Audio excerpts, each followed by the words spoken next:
In the verses that we read, it said that this was the third time that Jesus had appeared unto his disciples since his resurrection. Imagine with me, if you will, a friend that was so close you spent every day with them. With the exception of the time that Jesus sent the disciples away 2 by 2 to go throughout the land of Israel, they'd spent every day in and out with this guy. They had slept in the same place where he had slept. They'd eaten in the same place where he had eaten. If he went to get his feet washed, they went to get their feet washed. If he went to a new city, they went to the new city. If he went somewhere, they went there. When he fed the 5,000, they were there. When he fed the 4,000, they were there. When he went and did the miracles that they had seen in their own person, they had seen them. They were there. Everything that Jesus did, they were there for. Can you imagine being around that kind of an influence? It'd be like you were on cloud 9 all the time. It'd be like you were riding on the mountaintops all the time. They had problems. Oh yeah, there was the storm on the sea, and when Jesus was in the back of the boat asleep. And I'm going to preach one day on Bring Your Pillow. Jesus brought his pillow, and he was asleep in the back of the boat while the storm was going on. And they woke him up and said, "Master, carest thou not that we perish?" They had some problems, but Jesus fixed the problems. Jesus answered the problems. Jesus helped them every time. There was another storm when they were out on the sea, and Jesus wasn't there. But the whole time, Jesus was watching over them and came walking out there to them in the middle of the night. And, it would have been like they had a good time all the time. Then, this friend that they had been with for 3.5 years is dead. And dies a horrible, gruesome death for something that they knew that he wasn't guilty of.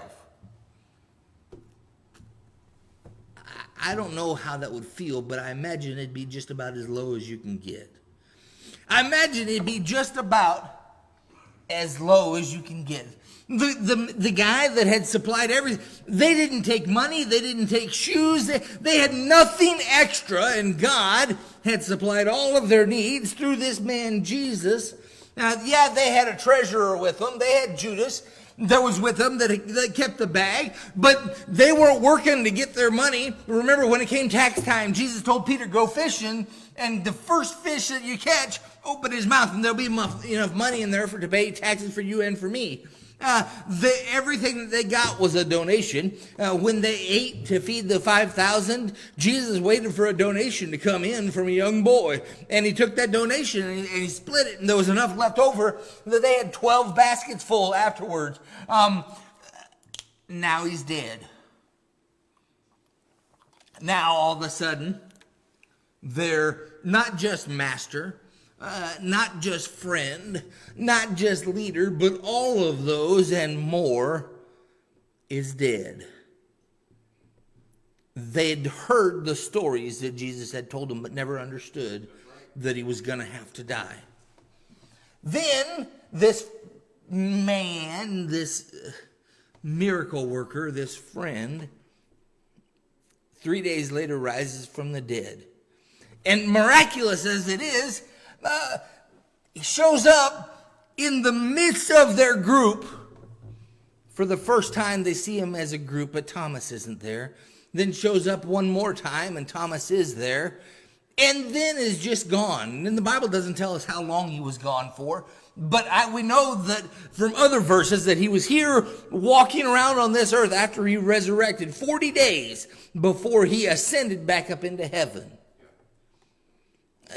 Imagine the emotional roller coaster now that these 12 disciples are going on.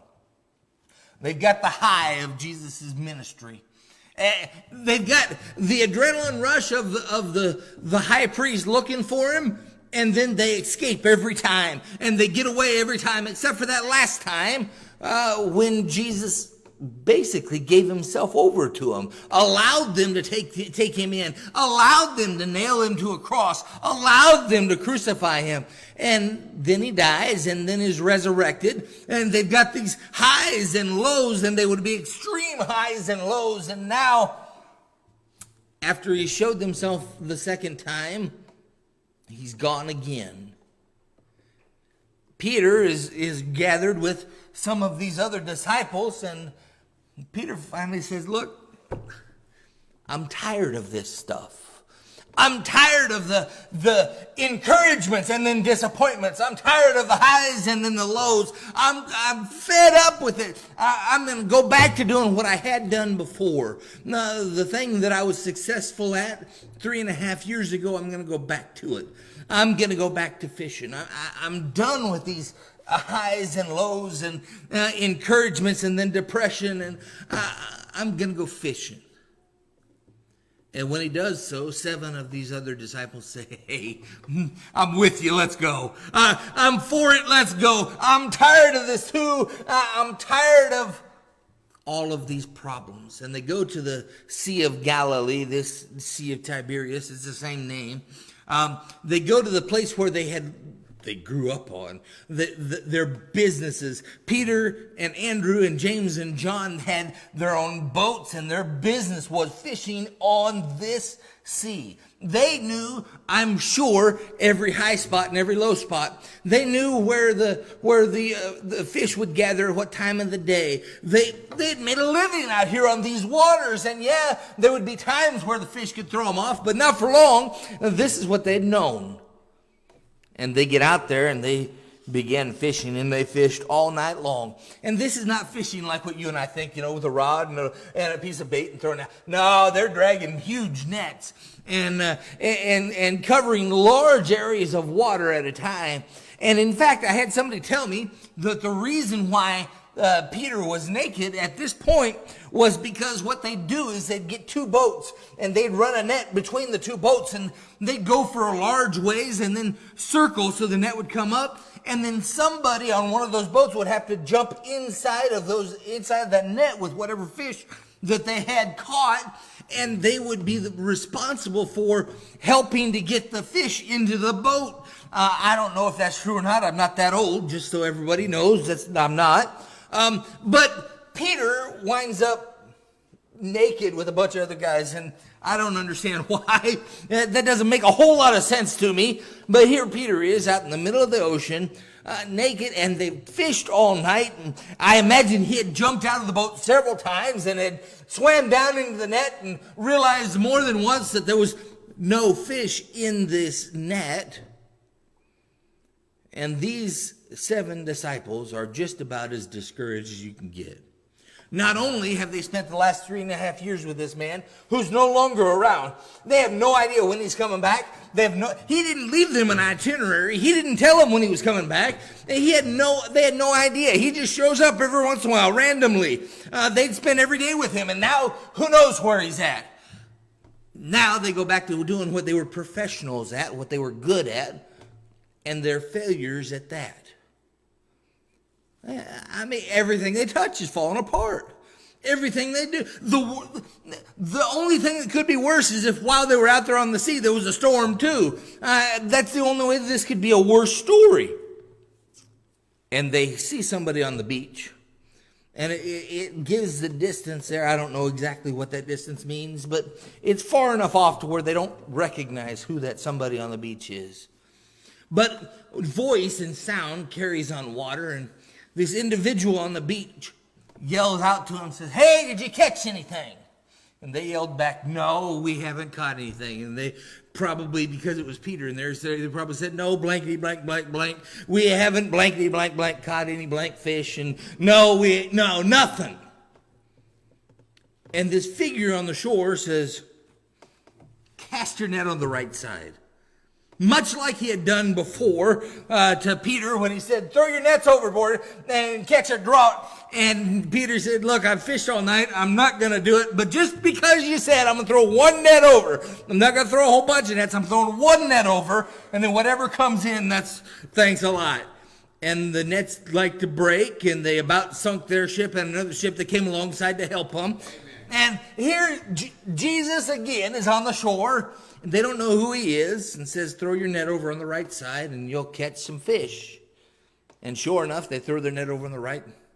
And John, that's this disciple that Jesus loved, elbows Peter and says, hey, I've heard that voice before. I recognize that. I recognize that person there on the shore. Yeah. That's Jesus. Yeah. And he showed up again. And Peter, and again, I don't understand why he was naked. It doesn't make a whole lot of sense. I've heard the stories. I don't know.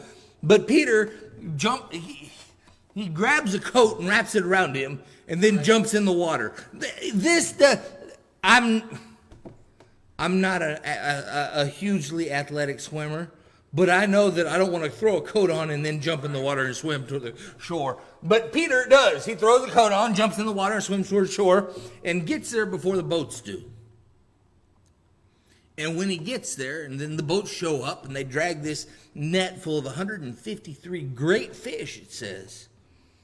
They find that not only is Jesus there on the shore waiting, and that's how I would have been. Jesus is not only on the shore waiting, but he's got a fire built. And not only is there a fire built, but the fire has burned down to coals. I've been camping enough times. I've started enough fires. I know that when you're cooking on a fire, on an open flame, you don't wait. You don't start cooking as soon as you put the wood on there and get it started. Yeah, you wait until the fire gets going. And once the fire gets going, even then you don't start cooking. You wait till it burns down and you've got a good bed of coals on there. Something that'll retain some heat for a period of time and something that'll be fairly evenly heated. And not only is Jesus waiting on them, not only is there a fire, but this fire is ready to cook on. Amen, yeah. And not only is this fire ready to cook on, they look and Jesus got his own fish and his own bread on the fire. He didn't need the fish that they had brought in.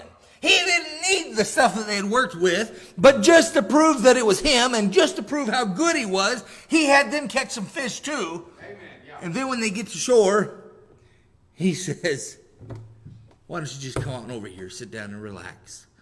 Let me take care of you one more time. Let me help you out one more time. Why don't you kick off your shoes? Come and dine, he says. And I want to talk to you this morning. Just a few points on this story and how we can come and dine. When we're in the world today, we're going through emotional highs and lows. And good night. It seems like sometimes everything we touch just turns into something bad. Good night. I was thinking about the Medley family. It seems like every time you turn around, Amy's mom's back in the hospital, and then they got these 15 kids, and then they've got no, not 15. Then they've got, it seems like there's up and downs and good night, and they're just one example. Brother Jimmy, can you believe that just a few weeks ago he was on a ventilator and unresponsive and just, man, there's been some rough times. Now, God answered that prayer. God has done some miracle work in that family, but man, it's been some rough times. Every once in a while, we just need to kick up our feet. Every once in a while, when things are just rough. Jesus could have yelled at Peter about being naked.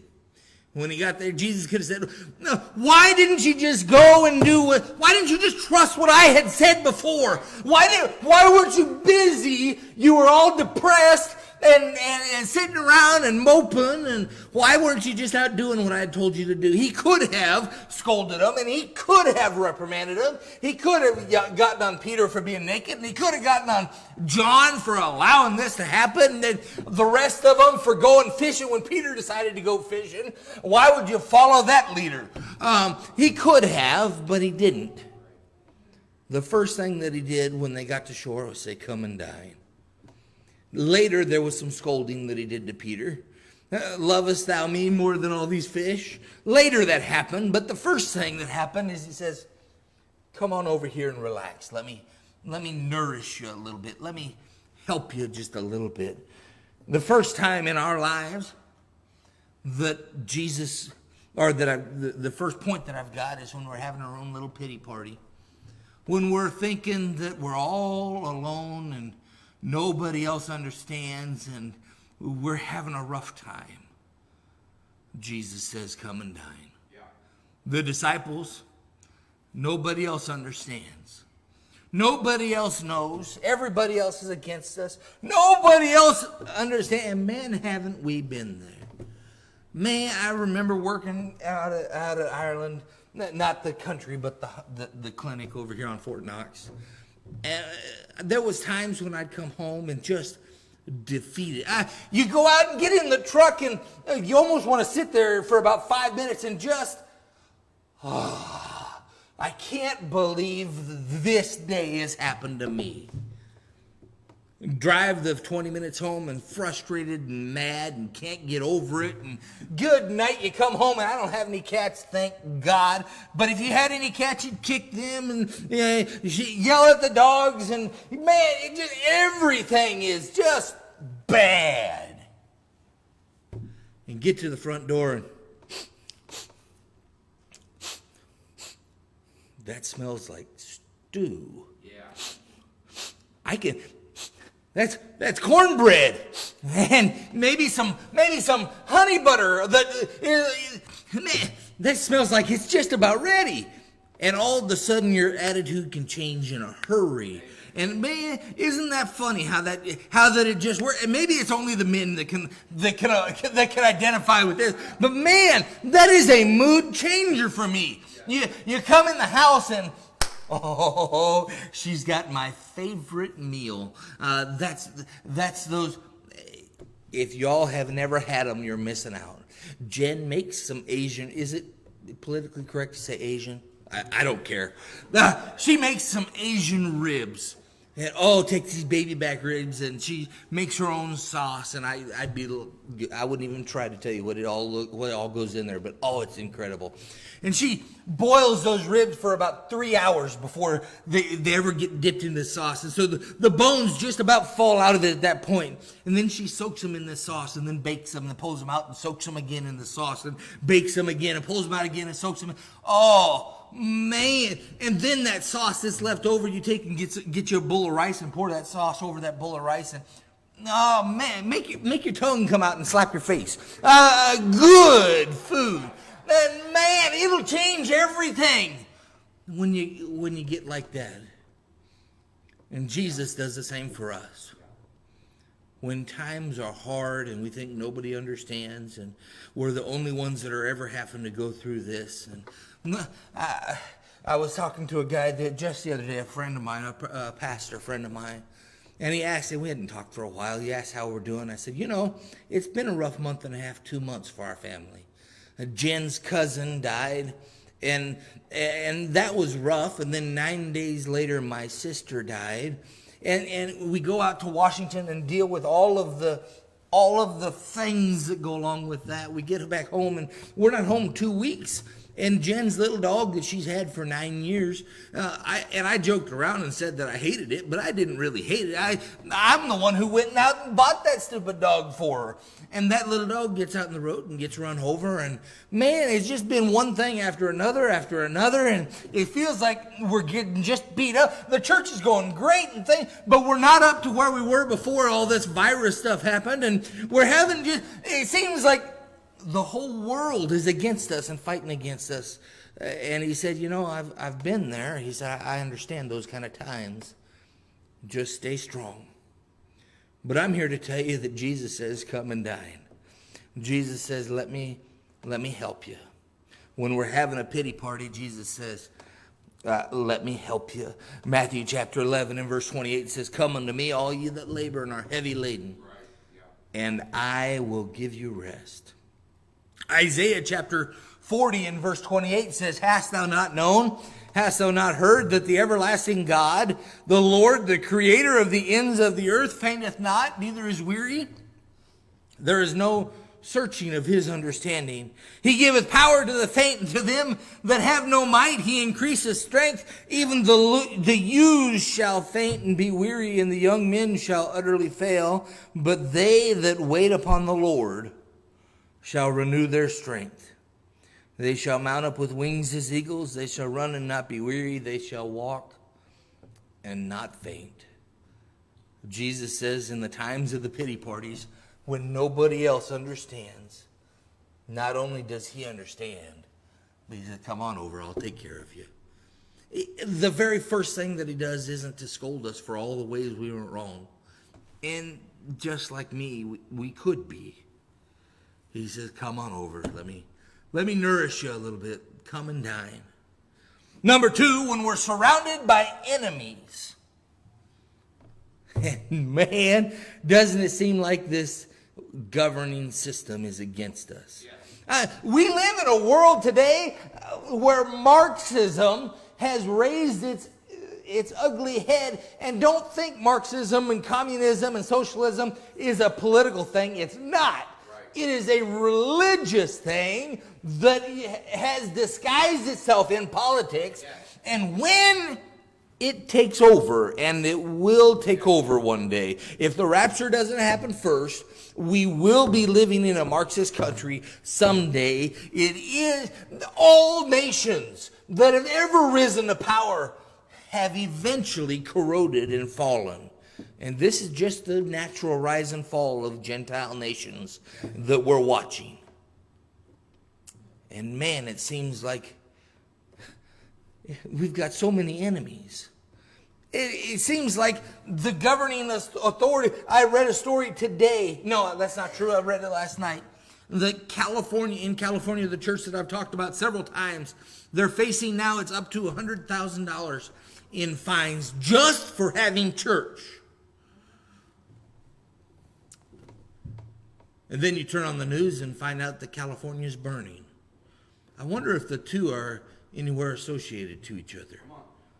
You find out that basically the West Coast is burning. Not just is the West Coast on fire, they've now said that there's that fault line. I think it's the Madrid fault line. I don't remember which fault line it is. But they've said that they expect a large earthquake anytime soon.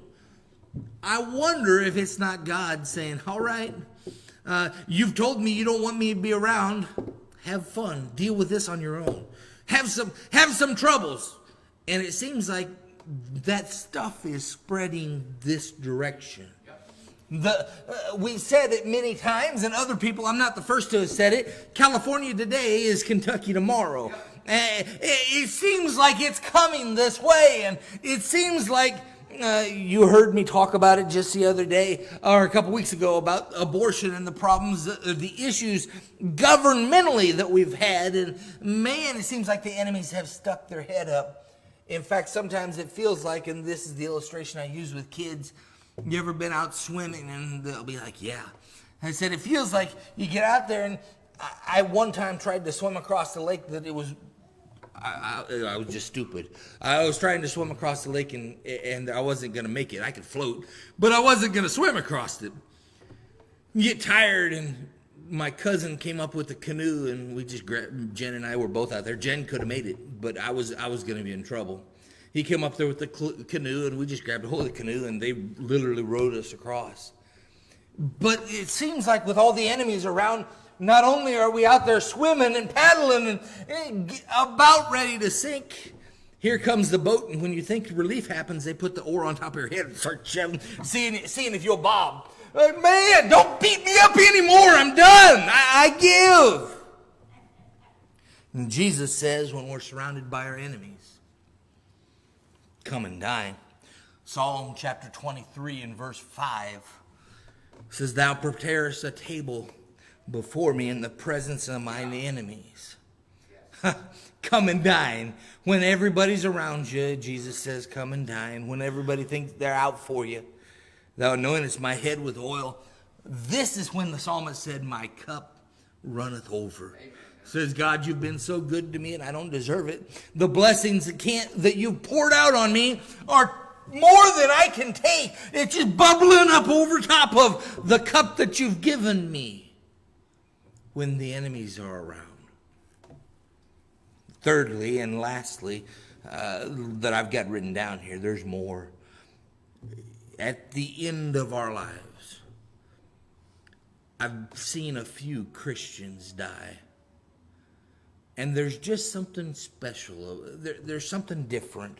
I've seen several non-Christians die, and haven't seen a few Christians die. It's different. There's something about it. There's a peace that Paul talks about that passeth all understanding.